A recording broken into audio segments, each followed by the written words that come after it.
네, 반갑습니다. 와, 드디어 2조까지 왔습니다. 피파 월드컵 이번 2조 같은 경우는 독일, 코트디부아르, 그리고 에콰도르, 그리고 키라소가 해당되는데요. 그래서 뭐 이번에는 부활, 격돌, 그리고 기적 뭐 이런 식으로 한번 제목을 붙여봤습니다. 1강, 2중, 뭐 1약 이렇게 볼 수 있겠고요. 방심하면 뭐 누구든 곧 탈락할 수 있는 그런 조라고 볼 수 있을 것 같습니다. 그래서 부기와 점수는 어떻게 되는지 한번 해부해 보도록 하겠습니다. 일단 그 전통 강호의 독일이죠. 그리고 아프리카 챔피언 코트디부아르고요. 뭐 남미의 다크호스로 볼 수 있는 게 에콰도르.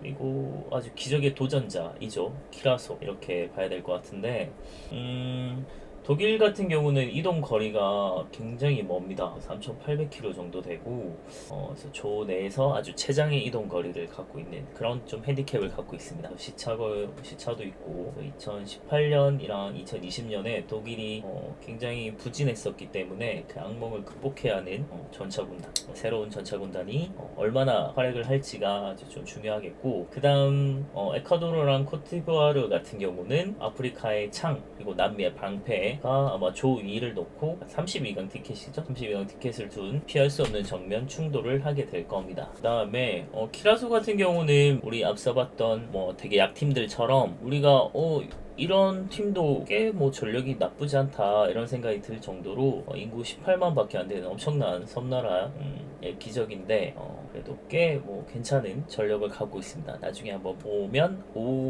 나쁘지 않은데 이런 생각이 좀 들 겁니다. 자, 그러면 독일 대표팀부터 보도록 하겠습니다. 뭐 언제나 뭐 전차군단라고 얘기를 하게 되는데 최근 몇 년 동안 좀 흔들리는 모습을 보였죠. 그래서 2018년에 대한민국 은퇴 패배했고 2022년엔 일본한테 또 패배하면서 2대 연속 조별리그 탈락을 하는 엄청난 스모를 겪었습니다. 독일이 이 축구에 대한 자부심이 어마어마한데 굉장히 좀 무너졌었고, 근데 이번 세대는 좀 다릅니다. 피파 랭킹 10위에 여전히 건재한 순위를 갖고 있고, 유럽 예선 성적에서 A조에서 1위 5승 1패를 했던 전차군단이 재건되었다 이런 얘기할 정도로 이번 세대는 아주 좋은 세대들, 아주 유망주들이 잘 성장을 했고 그 영건들이 어마어마한 영향력을 보이고 있는 그런 세대입니다. 그래서 나겔스만 감독 아래서 정통 스트라이커가 조금 부족하지만 그 부재를 극복하면서 폭발적인 대량 득점력을 좀 되찾았다 라고 볼 수 있겠고, 세대 교체를 완료한 독일에게 앞으로는 전진할 일만 남았다 뭐 이렇게 볼 수 있을 것 같습니다. 그래서 뭐 무시알라, 뭐 비르치 뭐 이런 선수들 엄청 기술적이고 엄청난 재능들이 넘쳐나고 있고요. 그리고 독일 축구의 뭐 미래라고 평가받는 재능들이 중심이 되면서 이들을 중심으로 독일 전차군단의 창의성, 뭐 엄청난 기술력 이런 것들이 좀 가미가 됐다라고 볼 수 있을 것 같아요. 자, 그러면 강점은 일단 하프 스페이스를 찢는 기술적 연계, 테크닉이 진짜 미쳤습니다. 그럼 약점으로는 조금 풀백이 굉장히 높이 전진을 하게 될 텐데 그 뒷공간에 좀 리스크가 생기지 않을까라는 문제가 있습니다. 그나마 뭐 약점을 찾자면 이런 거예요. 독일의 예상 포메이션은 4-2-3-1이 아마 되지 않을까 싶고요. 순서대로 쭉 한번 보겠습니다. 키퍼는 마누엘 노이어가 자신의 주전자를 되찾을까 조금 궁금하네요. 근데 바이에른 뮌헨의 아주 세계적인 골키퍼이지만 이제 조금 나이도 들고 하면서 전성기 때보다는 조금 떨어졌다는 평가를 받고 있죠. 그래서 현재는 올리버 바우만이라고 이제 호펜하임의 187cm의 아주 좋은 키퍼가 주전으로 나올 수도 있을 것 같습니다. 그래서 노이어가 자신의 자리를 되찾을지 그 경쟁 구도를 보는 것도 조금 재밌을 것 같고요. 그다음 왼쪽 백은 독일은 선수가 너무 좋은 선수가 많아가지고 제가 이걸 추려내는데 사실 쉽지 않았어요. 제 예상입니다. 네, 왼쪽 백 같은 경우는 막시밀리안 미텔슈테트 아니면 다비드 라움이 해당이 될 것 같은데 한 명 못 꼽겠습니다. 2명 정도로 여유를 좀 두면서 볼게요. 미텔 슈타트 같은 경우는 슈투트가르트에 뛰고 있는 180cm의 선수이고요. 뭐 킥력이나 이런 것들 되게 좋은 선수고, 다음 다비드 라움 같은 경우는 라이프치히에서 뛰고 있는 181cm의 레프트 백인데 뭐 누가 나와도 사실 다 잘하는 것 같아서 아주 부럽네요. 그 다음에 샘백 같은 경우는 아주 부동의 독일을 여전히 중심을 잡아줄 선수는 안토니오 리디거가 해당이 되는데 레알 마드리드에서 그리고 190cm이죠. 그 다음에 요즘에 독일 수비의 중심으로 볼 수 있는 건 아마 니코 슐러터백이 해당이 될 것 같은데, 투문트에서 191cm의 센터백이고 후방 빌드업 너무 좋고요. 수비에 아주 축이 될 선수라고 볼 수 있습니다. 슐러터백이 조금 중심을 잡아주고, 리디거는 전진해서 좀 부딪히는 그런 성향의 센백으로 볼 수 있겠습니다. 그 다음에 아주 떡대나 이런 거 아주 좋은 선수는 역시나 요나탄 타도 있죠. 그래서 바이에른 미넨에서 김민재와 경쟁을 하고 있는 선수인데, 195cm의 하드웨어 정말 좋은 센백으로 볼 수 있습니다. 큰 키에도 빠르고 되게 괜찮은데, 타는 약간의 순간적인 반사신경이 조금 반응 속도가 조금 딸리는, 아무래도 키가 있다 보니까 그런 좀 약점이 있을 것 같습니다. 다음 오른쪽 백은 요슈아 키미가 나올 수도 있고요. 근데 키미는 요즘에 미들로 많이 나오기 때문에 아마 미들로 나오지 않을까 싶어요. 바이에른 미넨에서 미넨의 아주 핵심 축이 되는 선수 중에 하나죠. 177에 키는 그렇게 크진 않지만 원래는 라이트백에서 지금은 거의 미들의 전 영역을 담당하는 게 키미이다 볼 수 있고요. 다음에 라이트백 중에 키미 대신 나올 사람 누구냐 하면 바그노만이 아마 나올 수 있을 것 같습니다. 슈투트가르트의 아주 190cm의 큰 키에 빠르고 괜찮은 라이트백이고요. 다음에 수미는 키미가 한 자리 중심을 딱 차지할 수 있겠고, 그 다음에 한 자리를 놓고 로베르트 안드르히, 레버쿠젠의 187에 체격도 좋고 괜찮은 수비이고요. 수비력 아주 좋은 선수고, 다음에 파스칼 그로스, 보루시아 도르트문트에서 브라이튼으로 이적한 선수인데 181cm, 키는 준수하고요. 근데 수비력에 패싱력에 아주 준수한 선수가 파스칼 그로스, 브라이튼의 아주 중심이 되는 선수이죠. 그래서 요 안드르히랑 그로스가 경쟁을 한다고 보면 될 것 같습니다. 다음에 센터 미들 자리에 많은 경쟁자가 있을 것 같은데, 약간 전진해서 레온 고레츠카가 뛸 수도 있을 것 같고, 아니면 요 수미 자리, 센터 미들 자리에 이제 레온 고레츠카가 자리할 수도 있을 것 같습니다. 그래서 미넨에서 한동안 좀 부진을 겪었는데 올해 들어서 굉장히 다시 재능을 꽃피우고 있는 게 고레츠카가 아닌가 싶습니다. 189cm에 하드웨어도 굉장히 좋고 패싱 좋고, 요즘은 골도 간간히 넣으면서 레온 고레츠카가 아주 좋은 모습을 보이고 있습니다. 난 공미의 아주 중심이 되는 선수는 아마도 사실 요 두 선수가 되게 좀 자리를 바꾸고 스위칭을 계속 할 수도 있을 것 같은데, 일단 기본적으로는 플로리안 비르츠에서 원래 레버쿠젠에서 엄청난 에이스를 하다가 지금 리버풀로 이적을 했는데, 리버풀에서 사실 리버풀이 지금 조금 부진을 겪고 있죠, 전체적으로. 그러면서 비르츠도 처음에 어마어마한 이적료로 오면서 부담이 컸는지, 아니면 팀이 같이 좀 전체적으로 조금 떨어지면서 비르츠도 함께 떨어진 건지, 아니면 비르츠 때문인지 잘 좀 되게 어려운데, 어쨌든 비르츠도 좀 상당히 이름값에 비해서는 조금 부진했던 게 사실입니다. 근데 조금씩 시즌이 이제 지나오면서 점점점 폼을 좀 회복하고 있는 중인 것 같아요. 177cm, 키는 이 정도밖에 안 되지만 엄청난 창조력, 그리고 엄청난 패싱력, 이런 걸 바탕으로 비르츠는 정말 하프 스페이스에서 지배자 역할을 할 수 있는 선수가 될 것 같습니다. 그 다음에 왼쪽 윙으로 나올 수 있는 선수가 워낙 많은데, 자말 무시알라는 요즘에 윙보다는 공미 쪽으로 더 많이 나오는 것 같지만, 비르츠가 공미를 하고 무시알라가 아마 윙으로 자리를 조금 옮길 수도 있을 것 같습니다. 바이에른 미넨에서 뛰고 있는 184cm에 정말 저는 미넨 경기 보면서 무시알라가 있고 없고 차이는 정말 엄청나게 크다는 생각이 들 정도로, 무시알라는 어리지만 어마어마한 영향력을 보여주는, 기술력도 좋고 공간을 찾아 들어가는 돌파력, 패싱력, 킥력 하나 빠짐없이 좋기 때문에 무시알라는 정말 무서운 선수가 될 것 같고, 다음 오른쪽에는 조금 고민이 되긴 한데, 기존에는 이제 르로이 사네, 자네냐 사네냐 굉장히 논란이 많았는데, 사네로가 아마도 나올 수 있고, 아니면 그나브리가 좀 백으로 나올 수도 있을 것 같습니다. 그래서 사네는 미넨에서 미넨에서 갈라타사라이로 이적한 183cm에 유럽에서 아주 경험도 많고 괜찮은 윙어이죠. 전성기보단 조금 떨어진 것 같아요. 떨어진 것 같지만 그래도 여전히 좋은 선수이고, 다음 그나브리 같은 경우도 미넨에서 지금은 이제 호펜하임으로 임대를 간 176cm의 윙어인데, 아스날 시절에 어마어마하다가 미넨에서 처음에 엄청나게 만개했었는데 그 점점점 나이가 들면서 체중이 많이 불어져. 체중이 그러면서 예전에 스피드랑 그 민첩성 이런 것들을 조금 떨어지게 되면서 그나브리가 미넨에서 이제 주전에서 밀려버렸죠. 그래서 임대를 간 상태인데 그래도 여전히 좋은 선수이고요. 다음에 최전방이 좀 문제가 되는데, 최전방을 놓고 경쟁할 수 있는 선수가 원래는 필크루크라는 선수가 주전으로 많이 나왔었는데 웨스트햄에 진출을 했다가, 그러니까 EPL에 진출했다가 굉장한 부진으로 실패를 했죠. 그러니까 분데스리가에서 굉장히 잘한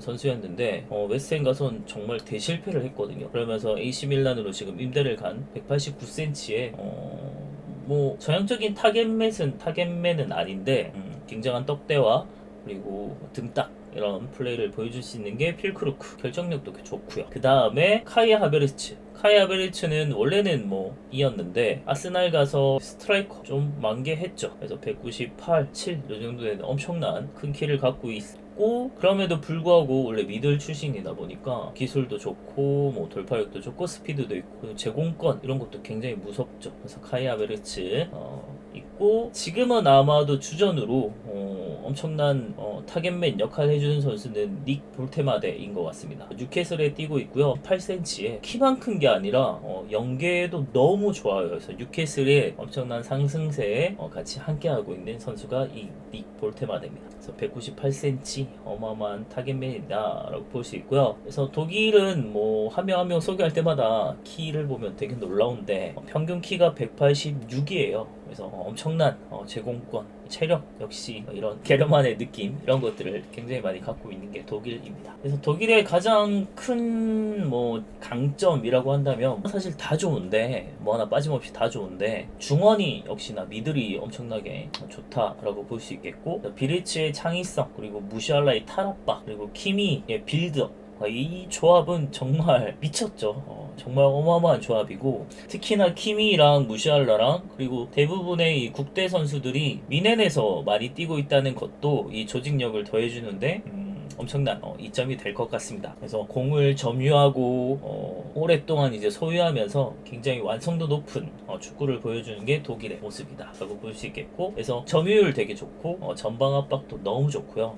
그다음에 중원 장악력에 뭐 패싱 플레이 이런 것들이 다 너무 좋아서 독일은 정말 우승 후보 중에 한 나라라고 볼 수 있을 것 같고, 그나마 약점을 조금 찾자면 전방으로 압박, 개겐 프레싱이라고 하죠. 이런 되게 높은 라인에 이제 압박을 가기 때문에 빠른 역습을 당했을 때 약간의 흔들릴 가능성이 존재한다. 그리고 그런 역습 상황에서 많이 올라온 이 요나탄 타가 이외 후방에 이 공간을 노출할 위험성이 좀 있는데, 아마도 그걸 보완해주는 게 슐로터백이 많이 해줄 것 같습니다. 그래서 독일은 점이 거의 없다라고 볼 수 있을 것 같아요. 자, 그리고 남미의 에콰도르 한번 볼까요?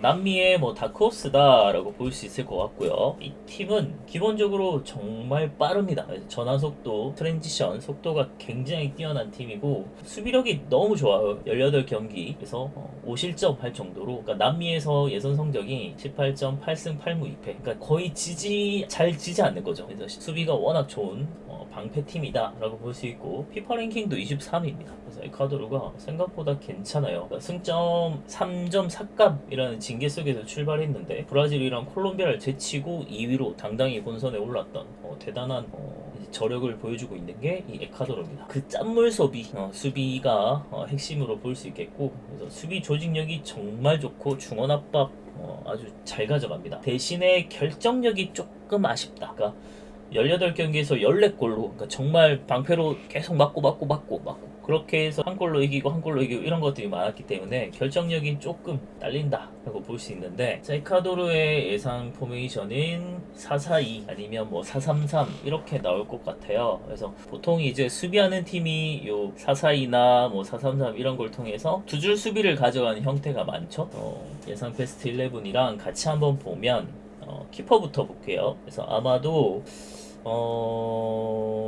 에콰도르의 키퍼는 에르난 갈린데스라고, 이 선수 87년생입니다. 저랑 동갑인데 나이가 되게 많죠. 근데 뭐 키퍼니까 조금 가능할 수 있을 것 같고, 우라칸이라고 하는 아르헨티나 리그에 뛰는 선수입니다. 189cm에 신장도 좋고 괜찮은 선수입니다. 그 다음 왼편에 아주 괜찮은 레프트백 있죠. 페르비스 에스투피냐이라고, 브라이튼에서 꽤 뛰다가 AC 밀란으로 이적을 했는데 175cm, 키는 크진 않지만 굉장히 기술적이고 빠르고 킥도 좋고 수비력도 준수한 그런 레프트백입니다. 그 다음에 센백들이 워낙 좋아요. 그래서 센백이 너무 많아서 제가 요거를 좀 뺄까 했는데 일단 다 넣어봤습니다. 누가 나올지는 뭐 어느 정도 정해져 있긴 한데 그래도 괜찮은 선수들이 너무 많더라고요. 센백은 뭐 한 자리는 아마 피에로 인카피에 선수가 될 것 같은데, 레버쿠젠에서 엄청난 유망주 생활 거치다가 활약을 바탕으로 아스날로 지금 임대로 와 있는데, 184cm, 키는 뭐 그렇게 크진 않지만 전체적으로 다 좋아요. 커팅력도 좋고 태클도 좋고 스피드도 좋고 아주 괜찮은,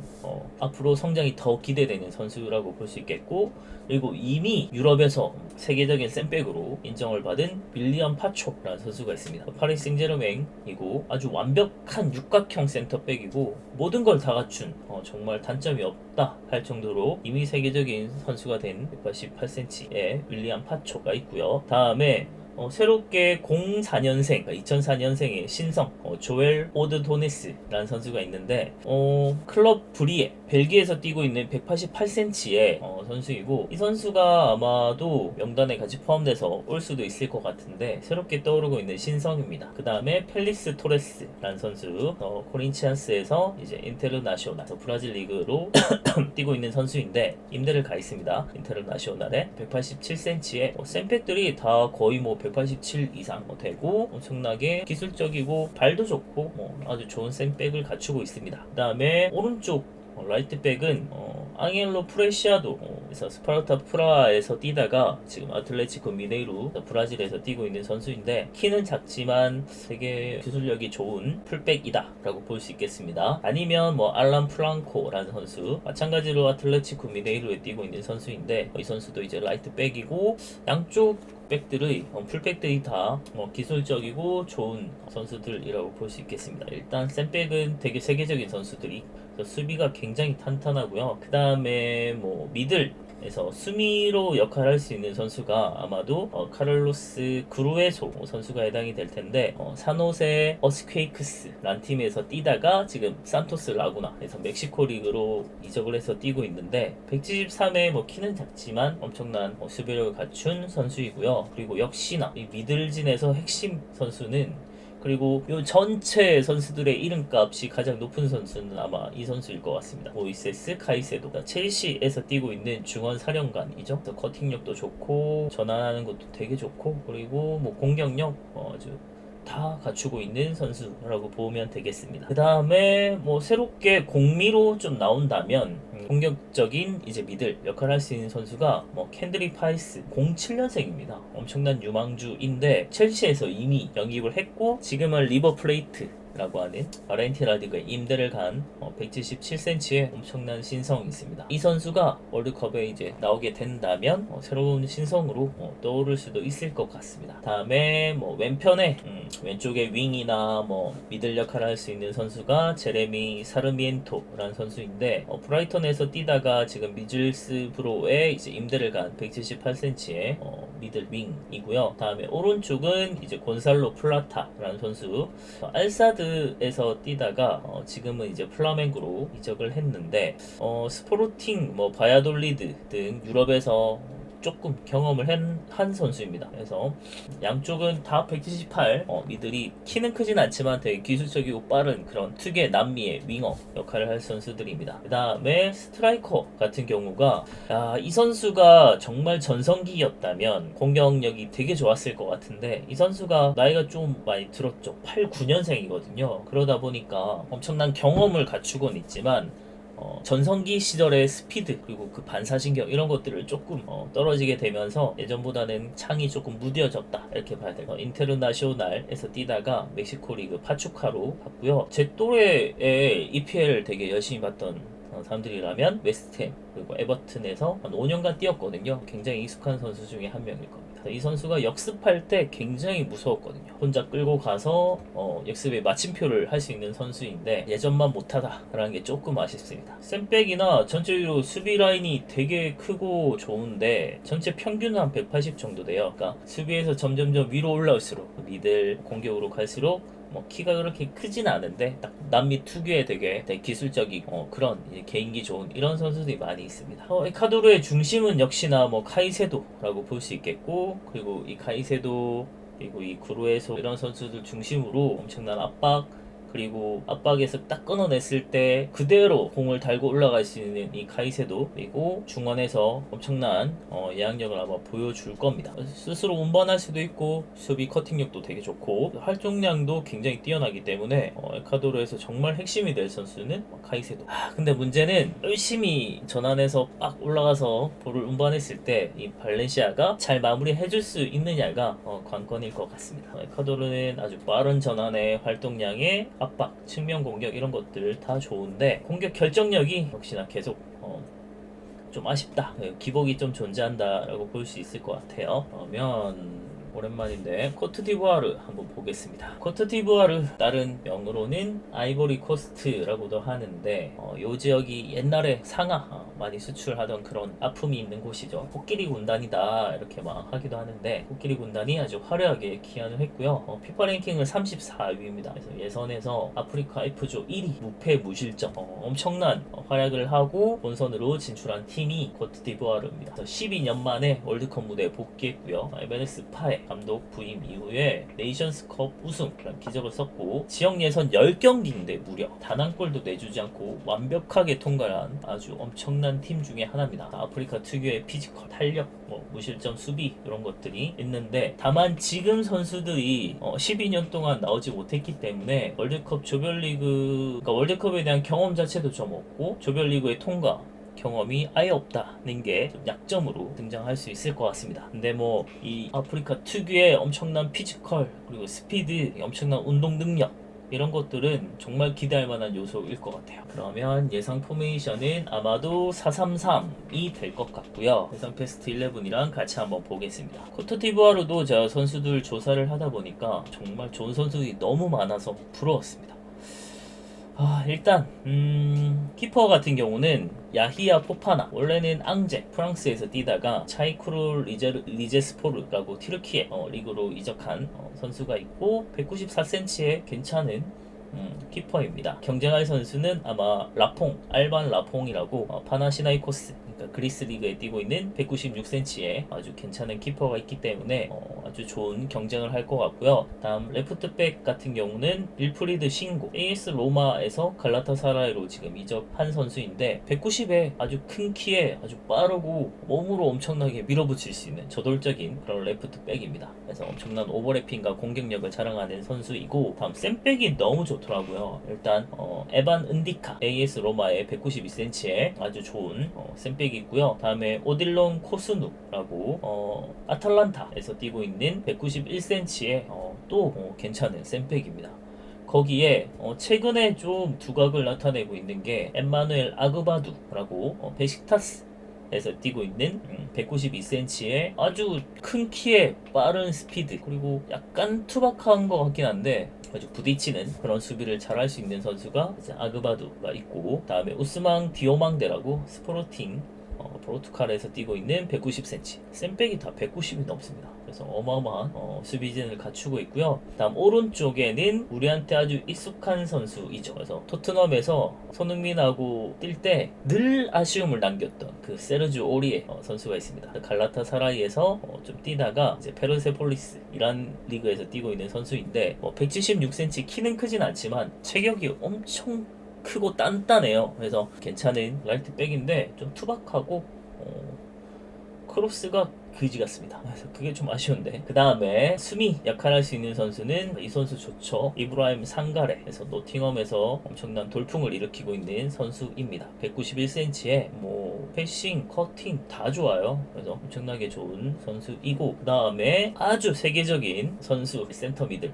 있는데 프랑크 캐시에죠. 프랑크 캐시에는 지금은 사우디의 알 아흘리에 뛰고 있는데 AC 밀란 그리고 바르셀로나를 거치면서 거의 유럽을 평정하고 지금은 이제 중동에서 열심히 중동 올머니를 벌고 있는 선수인데 팀의 템포를 지배하는 코트디부아르의 심장 역할을 할 수 있는 선수입니다. 그래서 이 프랑크 캐시의 영향력이 어마어마할 것 같고요. 다음에 또 수비적인 역할을 할 수 있는 기존에 오랫동안 코트디부아르의 국대를 지켰던 장 미셸 쉐리라는 선수가 있는데 크로아티아 리그의 마리보르에서 뛰고 있는 170cm입니다. 그래서 키는 되게 작은데 수미 역할을 할 수 있는 선수이고요. 아니면 또 센터 미들에서 아주 괜찮은 선수가 세코 포파나 선수가 있는데 스타드렌, 그러니까 프랑스 리그에서 뛰다가 지금 이제 포르투로 이제 임대를 가 있습니다. 184cm에 전체적으로 되게 준수하고 공격력도 좋고, 그래서 작은 육각형 선수라고 보면 될 것 같습니다. 그 다음에 왼쪽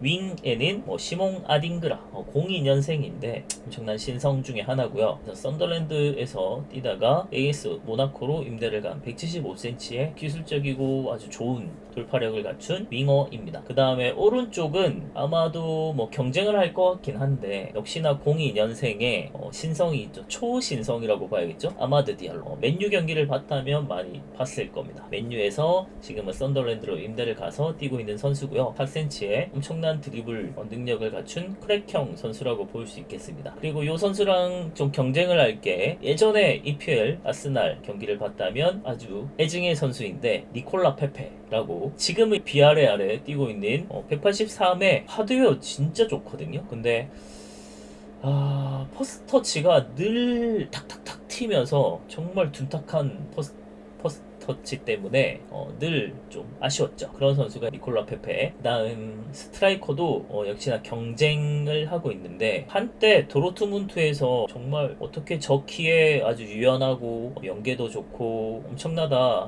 했던 선수가 바로 세바스티앙 할러. 도르트문트에서 뛰다가 지금 이제 위트레이트 네덜란드로 이제 이적을 했는데 큰 키에 연계도 좋고요. 엄청난 결정력을 갖춘 선수였습니다. 조금 이제 내려온 것 같아요. 그래서 경쟁할 선수가 이제 엘리에 와히라는 선수가 있는데 프랑크푸르트에서 이제 니스 프랑스로 이제 임대를 갖고 184cm에 전체적으로 준수한 스트라이커다라고 볼 수 있겠습니다. 그래서 코트디부아르도 이제 평균 키가 155.59예요. 그래서 186에 거의 육박하죠. 그래서 독일이랑 거의 비슷한 평균 신장을 갖고 있고, 센백 라인은 오리에 빼고는 다 190이 넘어요. 그래서 엄청나게 좋은 수비진 이런 걸 갖추고 있다. 그래서 코트디부아르의 아주 핵심은 압도적인 피지컬이다라고 볼 수 있을 것 같아요. 캐시에 보면 무서울 겁니다. 체격이나 이런 것들이 정말 땅땅하거든요. 거기에 상가레 정말 큰 선수고, 이러다 보니까 이 조합, 이 중원 장악력이 정말 어마어마할 것 같고요. 그 다음에 측면에서 02년생의 이 신성들 아딩그라, 디알로가 엄청난 스피드로 엄청난 돌파를 보여줄 것 같습니다. 엄청난 직선적인 파괴력을 보여주지 않을까라고 볼 수 있는데, 강점은 쭉 봐왔지만 피지컬, 역습, 압박, 제공권 이런 것들이 다 좋고, 다만 코트디부아르는 점유율을 오래 가져가는 축구에는 조금 약점이 있습니다. 그래서 수비 집중력이 약간 흔들릴 수도 있을 것 같아요. 그렇지만 아주 탄탄한 전력을 갖고 있는 게 코트디부아르고, 이번 아프리카 팀들 중에서는 가장 기대해 볼 만한 팀이 아닐까 싶습니다. 그 다음에 마지막으로 키라소를 한번 볼 텐데, 사실 키라소는 약간 생소할 수도 있을 것 같아요. 예전에는 네덜란드령 안틀레스라고 불렸던 그런 나라고 인구가 한 18만 명밖에 안 됩니다. 그래서 굉장히 작은 섬나라 국가인데 월드컵을 첫 진출한 엄청 동화 같은 이야기와 그리고 우리한테도 너무나도 익숙한 최고령 이번 월드컵에서 최고령 감독에 해당하는 딕 아드보가트 감독이 있고요. 그리고 그래서 네덜란드 감독들이 이 심어놓은 체계적인 네덜란드 스타일이 있습니다. 그래서 카리브에 심어진 네덜란드다 이렇게 볼 수 있고요. 그래서 객관적인 전력에서는 역시나 뭐 가장 약팀으로 평가받고 있지만 생각보다 만만한 팀은 아니다 이런 생각이 들고 마찬가지로 약자의 축구를 하게 될 겁니다. 엄청나게 밀려서 겨우겨우 버텨내는 그러다가 역습이랑 세트피스 이런 걸 한 방으로 좀 어쩌면 또 대열을 낚는 모습을 보여줄 수도 있겠죠. 피파 랭킹은 82이고요. 북중미 B조에서 1위. 사실 북중미는 조의 의미가 크게 없긴 한데 그래도 무패 통과했다는 점에서 키라수가 생각보다 괜찮구나 하는 걸 좀 볼 수 있습니다. 네, 기본적으로 스쿼드 자체가 너무 얇죠. 그리고 톱클래스 선수들을 상대해본 경험 자체가 너무 없다는 것도 조금 아쉽죠. 그러면 일단 예상 포메이션은 아마도 4-2-3-1이나 아니면 4-3-3 극단적 수비를 할 때는 4-5-1이 되는 이런 형태가 될 것 같은데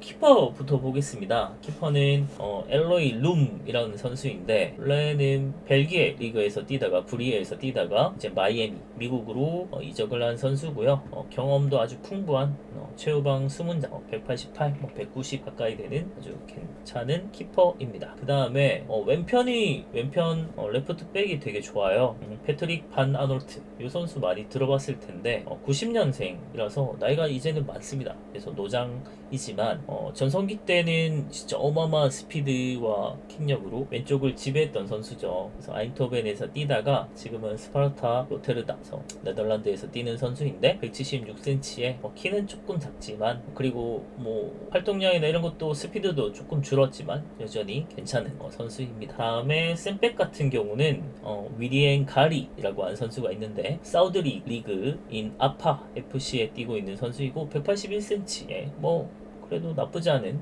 선수이고 다음에 쿠코 마르티나 이 선수는 조금 이름을 들어봤을 겁니다. 그래서 NAC 브레다 네덜란드 리그에서 뛰다가 지금은 키라소 리그에서 빅토리 보이스라는 팀으로 돌아간 선수이고 185cm에 뭐 나쁘지 않은 센터백이 있습니다.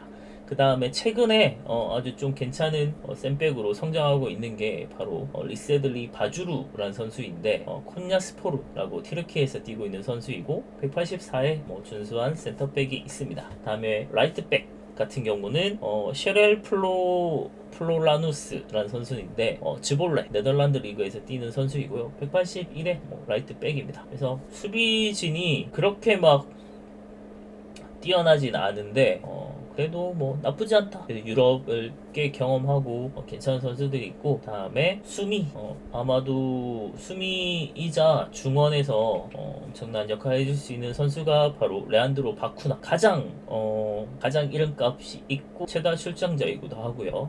되게 괜찮은 선수인데 오랫동안 이제 흐로닝언 그러니까 네덜란드 리그에서 뛰다가 여기는 뭐 우드르라고 나와 있는데 그래서 지금은 반드 르마스포르라고 티르키예 리그에서 뛰고 있는 선수입니다. 187에 중원 사령관 이자 뭐 킥력도 되게 좋고요. 좋은 선수입니다. 그 다음에 한 또 수미 자리에는 고드프리드 로메라토라는 선수가 있는데 텔아비브 그러니까 이스라엘 리그에서 뛰다가 RKC 발베이크 네덜란드 리그로 이적한 178cm의 수미가 하나 있고 다음에 레안드로 바쿠나의 동생인데 주니뉴 바쿠나라는 선수가 있습니다. 센터미드를 역할을 할 수 있는 선수고 FC 폴렌담이라고 역시나 네덜란드 리그에서 뛰는 178cm의 괜찮은 센터 미들입니다. 그 다음에 공미 역할을 할 수 있는 선수가 아마 켄지 고레라고 마카비 하이파 그러니까 이스라엘에서 뛰는 선수인데 174cm 키는 작지만 기술적으로 되게 괜찮은 선수가 있습니다. 그 다음에 왼쪽 윙 역할을 할 수 있는 선수가 제레미 안토니세라는 선수가 있는데 키피시아 FC라고 그리스에서 뛰고 있는 선수이고 177cm에 괜찮은 윙어가 있습니다. 그 다음에 오른쪽 윙은 아마 브랜들리 쿠아스라고 역시나 폴란담 그래서 네덜란드 리그에서 뛰는 선수인데 181에 뭐 괜찮은 윙어가 있고요. 스트라이커는 아주 괜찮습니다. 스트라이커가 랑엘로 얀하라고 92년생이라서 나이가 좀 많긴 한데 정말 이 선수는 이력이 화려합니다. 화려하다는 기준이 키라소에서 좀 화려한 거예요. 그래서 지금 에인토벤에서 뛰고 있는데 네덜란드, 뭐 벨기에, 키프로스, 루마니아 각가지 여러 세계 여러 리그들을 거치면서 지금 에인토벤에서 뛰고 있는 192cm의 아주 장신의 스트라이커가 해당이 됩니다. 그래서 평균 키가 한 181 정도라서 가장 단신의 팀이라고 볼 수 있고, 피지컬 자체가 조금 열세다. 그래서 실력도 안 돼, 피지컬도 밀려. 그래서 각가지 좀 가장 힘든 팀이 되지 않을까 싶은데, 진짜 철저하게 타이트하게 수비 간격을 유지한 다음에 철저하게 역습 중심으로 하는 그런 팀이다라고 볼 수 있겠습니다. 라인을 굉장히 내리고, 우리가 이런 팀 만나면 굉장히 답답해지는 그런 팀이라고 볼 수 있죠. 라인을 막 내렸다가 뺏었을 때 빠르게 전방으로 연결한 다음에 마무리하는 이런 형태인데, 이 바쿠나의 킥 능력이 굉장히 좋기 때문에 역습 상황에서도 아주 장거리 패스로 좋은 역할을 할 수 있을 것 같습니다. 키라소의 강점은 뭐 역습, 세트피스, 그리고 뭐 활동량 이런 것들을 볼 수 있겠고, 하지만 수비 조직력도 조금 이름값도 딸리죠. 경험도 여전히 부족하고요. 그래서 강팀을 상대로 굉장히 끈질기게 버텨보려고 하겠지만 쉽지 않겠다 그런 생각이 듭니다. 그래서 최종적으로 좀 봤을 때 공격적이냐 수비적이냐, 아니면 점유율 기반으로 하냐, 공을 오랫동안 소유하냐, 아니면 짧게 가져가지만 다이렉트로 운영을 하냐, 이런 이제 걸로 나눠본 건데, 독일은 극단적인 공격에 점유율을 가져갈 거다. 그래서 전방 압박을 하고, 그래서 배후 공간이 조금 노출되는 이런 성향이 나타날 수 있고, 코트디부아르 같은 경우는 공격적이지만 점유율을 많이 높게 가져가진 않고 빠르게 좀 다이렉트로 플레이를 하는 성향이 있습니다. 다음 키라소는 아주 수비적으로 나온다라고 볼 수 있겠고, 에카도르도 역시 1차는 수비를 하고 효율적으로 빠르게 전환을 하는 이런 형태가 되겠습니다. 그래서 독일의 이 일방적인 점유하는 축구, 전방 압박, 엄청난 높은 라인의 이 전방 압박을 에카도르랑 키라소가 어떻게 버텨내느냐가 첫 번째 관건이 될 것이고, 또한 극단적인 피지컬, 이 코트디부아르가 어마어마한 이제 피지컬을 가진 팀인데, 이 에카도르랑 만났을 때 이 둘의 이제 조 2의 싸움이 굉장히 볼만하겠죠. 그래서 보면 결국 2조는 독일이 역시나 중심이 될 거고, 코트디부아르의 피지컬, 그리고 에카도르의 스피드, 키라소의 역습, 이런 걸로 좀 그래서 사색 전술이 좀 정면 충돌하는 그런 조가 될 것 같고, 절대 뭐 만만한 조가 아니다. 뭐 역시나 뭐 키라소가 가장 승점 자판기 역할을 하게 되겠지만, 또 나머지가 다 만만치 않다 볼 수 있을 것 같습니다. 첫 번째 매치업 독일과 에콰도르 같은 경우는 대량 득점하고 있는 엄청난 공격력의 창 독일과, 그리고 18경기 5실점밖에 안 한 이 엄청난 방패. 그래서 피리츠랑 무시알라가 이 에콰도르의 촘촘한 육각형 센터백 파초를 뚫을 수 있을 것인가가 엄청난 포인트가 되겠다라고 볼 수 있겠고, 반대로 이제 라움이 오버래핑을 워낙 많이 하는데 그 뒷공간에 발렌시아의 역습이 효과적으로 들어간다면 한 방에 독일이 또 무너질 수도 있는 거죠. 그래서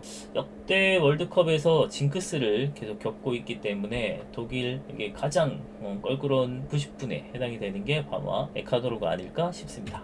그러면 코트디부아르랑 에콰도르 같은 경우는 이제 2위 결정전을 하게 될 텐데, 케시에랑 카이세도의 엄청난 중원 장악력, 이 사실상 16강 진출팀을 결정짓지 않을까라는 생각이 듭니다.